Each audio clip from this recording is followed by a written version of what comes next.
as the war in Ukraine rages on, there are so many lessons to be learned. Everything from political conflict to struggles for power, and even the analysis of military techniques that are being used. And as important as all of that is, I think it's really important for us to also look at cryptocurrency, how it's being used, and what the implications are moving forward.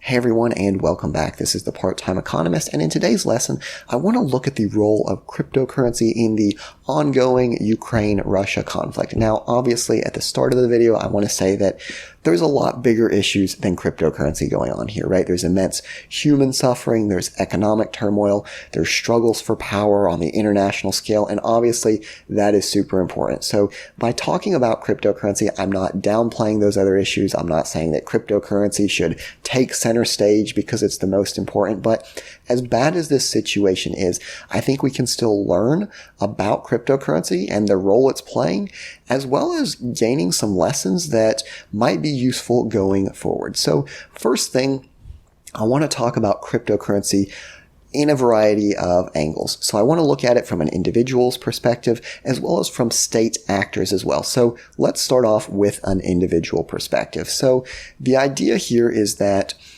as this situation develops in Ukraine, what they're doing is they're limiting the withdrawals from a bank account. So they're saying you can only withdraw, I'm just rounding here, about $3,400 per day. They're limiting the foreign exchange market, all of these things. And people that are trying to flee the country, they might have $100,000 in their bank account, but they can only pull out $3,400 a day. And this can be very frustrating. It could in some cases even be life-threatening because you're trying to withdraw money that you think is yours, but when you need it the most, you can't get it. You can't get that money to go somewhere else. And yes, you can go somewhere else, but you're still going to need that money to pay rent, buy food, all of these things. So, and again, this isn't saying Ukraine is bad for limiting withdrawals because we see countries always do this, right? Whenever there's an economic situation or a conflict or the financial system just can't handle what's going on, countries will always impose these limits, right? It's not, saying Ukraine is bad. Like, this is just standard practice for governments to do. Sometimes it's a high withdrawal limit, $3,400. In some cases, maybe it's lower, only $100 per day. But the central theme here is that they will place those limits, and maybe it's necessary for the long-term survival of the country. Maybe it's in the best interest. I'm not making a value call on that. What I am saying is from an individual perspective, if I'm an individual and I'm trying to get out of there, right? I'm not going to stay and fight. I'm trying to leave. This money is mine. I want my money. The traditional banking system isn't going to allow that.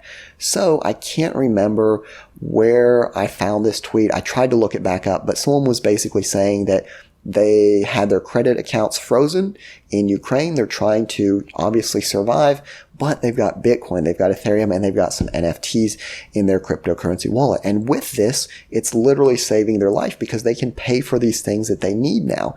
And that's the idea with cryptocurrency, because a lot of times in the West, we're relatively safe and it's, Dogecoin to the moon, right? I want my Lambo. Where's this massive return on investment? And that is important. A lot of people invest in cryptocurrency for that nice return that has so far been expected with cryptocurrencies, obviously subject to change, but that's important for a lot of people. But we can never forget that cryptocurrency was not intended to make millionaires. It was intended as a decentralized peer-to-peer payment system.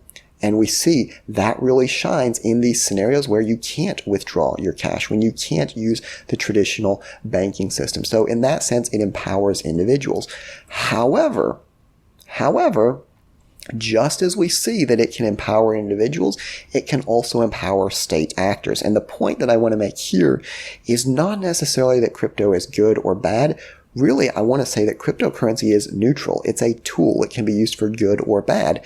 And to kind of give an example of the bad, traditionally, basically the consensus is that NATO, the West, they're the good guys in this, Russia's the bad guys, right? So what we're trying to do is we're saying, hey, we're going to put sanctions on Russia, and we're going to basically limit their ability to interact with the financial system. This is going to bring them to the table. They're going to negotiate, and hopefully we can avoid any more of this conflict, right? The problem with that is that a lot of these sanctions are imposed by the traditional banking system. So I'm just making up an example here. This isn't, exactly accurate, but let's suppose Russia's trying to buy some weapons and is trying to send that payment to another country. The banking system says, oh, this is a Russian transaction. We're going to stop it. It's not going through, and Russia can't get those weapons. What we're seeing here is that digital currencies operate outside the realm of standard global banking, with transactions recorded on a public ledger known as the blockchain. So the idea here is that they can avoid these sanctions by paying with cryptocurrency. So we have two examples of banks essentially doing the same thing, right? One, it's a good scenario. One, it's like a bad scenario. So the good scenario, we're saying, oh, we want the banks to freeze Russia's transactions. We want that because it's for a good cause. And cryptocurrency says, nope, you can't do it. They can use cryptocurrency. And then we have a, kind of a bad situation where we say, hey, I'm trying to get out of this country and the bank's freezing my money. And cryptocurrency says, nope, you can't freeze their money.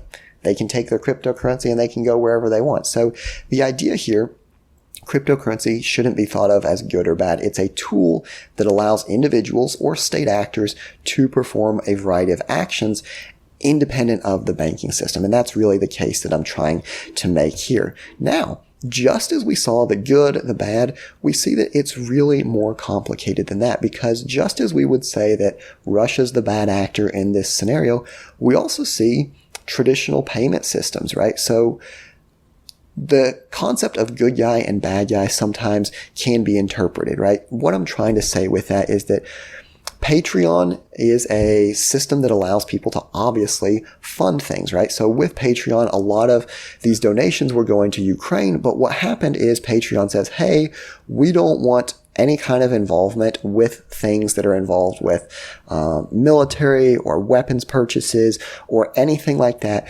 regardless of their cause, right? So the idea here is that Patreon says, we don't want it. Yeah, Ukraine, you might be the good guys, you might be the bad guys. We don't care. We just don't want anything to do with weapons. And obviously, they are a private company. That is totally their choice. But I think most of us in the West that are saying, hey, we support Ukraine, we would want them to have that support and that assistance. And basically what it's saying is the backlash from Ukrainians was swift. Critics accused the platform of cutting off a crucial lifeline of self-defense, right? And if you're in that situation, you might feel the same way. But what we see here is that cryptocurrency is coming in. And again, it's not necessarily cryptocurrency coming in to be good. It's not cryptocurrency coming in to be bad. It's saying, if we want to donate money to these Ukrainians, we can donate money to these Ukrainians. So you just look here, it shows this massive, massive amount of cryptocurrency that is being donated because they can't donate, for example, through Patreon. So the idea here is that cryptocurrency, again, it's a neutral tool. And I think even Vitalik said that in one of its tweets here. He says, Ethereum is neutral, but I am not. And the idea here is that the tool itself, that cryptocurrency, is neutral. It can be used to send money to Ukraine. If you wanted to, I'm sure you could send cryptocurrency to Russia and help them if you, for whatever reason, thought that that was the right side of the conflict that you wanted to be on. So the idea here is cryptocurrency can do a variety of things. One last thing that I really wanted to touch on, and this is not by any stretch financial advice, it's just something to consider and kind of get you thinking. It says Bitcoin's safe haven narrative has almost completely fallen apart as the rising possibility of military conflict and worsening U.S.-Russia relationships puts the wider financial market in risk aversion mode. So what we've seen is that the price of gold, the last time I checked, had been really going up as a result of this.